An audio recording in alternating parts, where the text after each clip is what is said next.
Welcome back to the two-way report. There has been an unfavorable ruling from a federal judge regarding large capacity magazines, and it's crucial that we comprehend the situation. So let's get to it. The name of this judge is Rudolph Contreras. Later, when I talk about him, his talking points, and his decision, it will become apparent that he is an Obama appointee. The case we're looking at is Hansen versus the District of Columbia. It is a 40-page decision, and it is dated April 20th, 2023. I'll share the link in the description below for all you scholars and geeks out there. I personally hate lawyer speak, and I'm sure a lot of you do too, so as usual, I will do my very best to paraphrase parts of the documents in layman's terms. The first page talks about the plaintiffs, 4 American citizens residing or spending time in the District of Columbia, who are challenging the constitutionality of a DC law that prohibits possession of large-capacity magazines. The plaintiffs argue that owning pistols and equipping them with large-capacity magazines for self-defense is protected by the Second Amendment, as per the Supreme Court's recent ruling in New York State Rifle and Pistol Association Inc. v. Bruin. They are seeking a preliminary and permanent injunction to prevent the District of Columbia and the Chief of the Metropolitan Police Department, Robert J. Conte III, from enforcing DC's large-capacity magazine ban. Based on the anti-Second Amendment arguments specified in the decision, which I'll get to shortly, the court determined that the ban on large-capacity magazines in the district is constitutional. As a result, the plaintiffs have not demonstrated a probability of success in their argument. And to that reason, the court will reject the plaintiff's request for a preliminary injunction. Individuals who are following the law but possesses a magazine containing more than 10 rounds will face a total of up to 3 years imprisonment sentence due to the ban on large-capacity magazines. However, the Attorney General and other authorities in Washington, D.C. seem to be prioritizing the reduction of penalties for violent offenses and criminals, rather than addressing these issues. In fact, they are making efforts to lessen the consequences for such crimes, disregarding the rise in violent crimes. These woke anti-gun progressivists take a lenient approach towards criminals, making it easier for them to engage in criminal activities without holding them accountable. Instead of focusing on the root causes of the problem, they are directing their attention towards us law-abiding gun owners who are only exercising our Second Amendment rights. They seem to be portraying gun owners as the root of the problem, rather than addressing the actual issue of increasing violent crimes. This misguided approach towards gun owners stems from their woke narrative. After all, DC is one of the most woke states in the US, and with Brandon as the current POTUS, DC is even more woke now than it ever was. The government is trying its hardest to be on the voters' good side, and the majority of people in DC are also woke and see gun owners as archaic, all because of their idiotic progressivist conditioning, thanks to all left-leaning Soros-funded media outlets.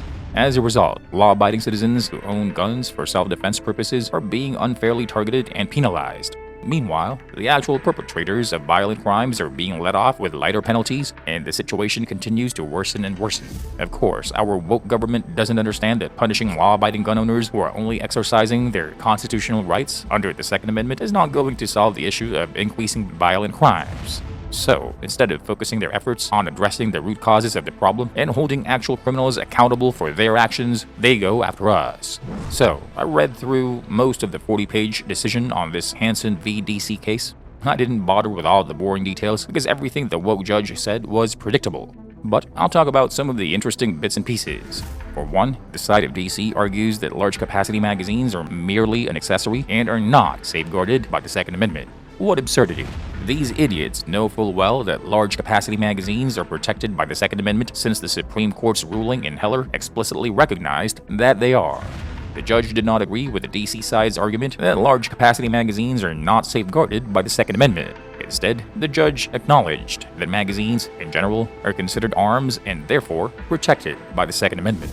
However, this decision has sparked controversy across the country, particularly in circuit courts located in states that are perceived to be against gun ownership.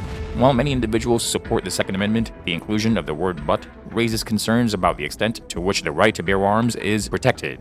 This ambiguity has fueled debates about the interpretation and implementation of the Second Amendment. So, where does this Obama-appointed judge stand? His ruling is as follows. While magazines are considered arms and protected by the Second Amendment, large-capacity magazines are better suited for military purposes and therefore not protected by the Second Amendment. The judge seems to be using a statement made by Justice Scalia in Heller, but in a totally twisted way, which is a result of trying to find loopholes around the recent Bruin decision. Scalia's remark was aimed at fully automatic weapons and tanks, which have no use in civilian life. But this Obama-appointed judge's decision is annoying, since he has a totally distorted view of Justice Scalia's remark, arguing that large-capacity magazines are not protected by the Second Amendment. So, the way I see it, this judge is either a conceited idiot who can't do proper categorizations because he compares large-capacity magazines with tanks, or B, he knows where this case is headed and he's simply buying time. Other courts used this judge's reasoning, which included the assertion that it is exceedingly rare for a law-abiding citizen to require more than 10 rounds of ammunition in a rapid manner to defend themselves. However, it is ironic that the judge who resides in Washington, D.C. seemed to ignore the increasing incidence of violent crimes in the city and other Democrat-run areas across the country. These incidents have highlighted the need for individuals to have access to higher capacity magazines to protect themselves effectively.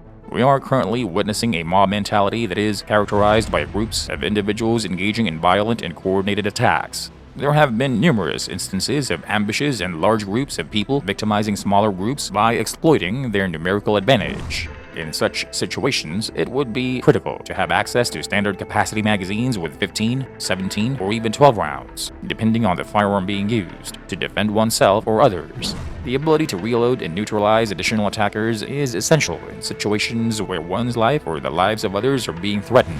Oh, and let's talk about home invasions real quick. This Obama-appointed judge in this case doesn't seem to be aware that 100% of home invasions happen when someone's home, and home invasions are on the rise.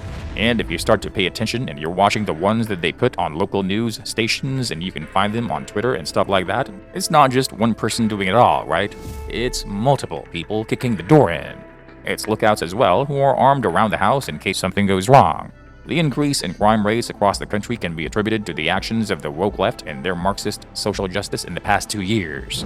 They have promoted violent protests that have destroyed public property, minimized the severity of criminal acts, and attempted to limit access to firearms for law-abiding citizens. This approach aims to make people feel unsafe and reliant on the government for protection. As individuals become more defenseless, they are likely to turn to the government for assistance, leading to increased taxes and the growth of agencies such as the ATF and FBI, which will require more funding.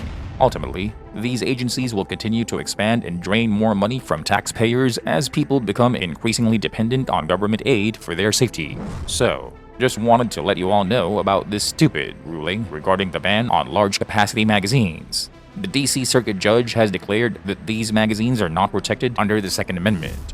The decision is deeply troubling and disappointing, but we will persevere in our efforts to defend the rights of law-abiding gun owners. This may be a setback, but it is not the end of the road. This judge only denied the motion for a preliminary injunction anyway.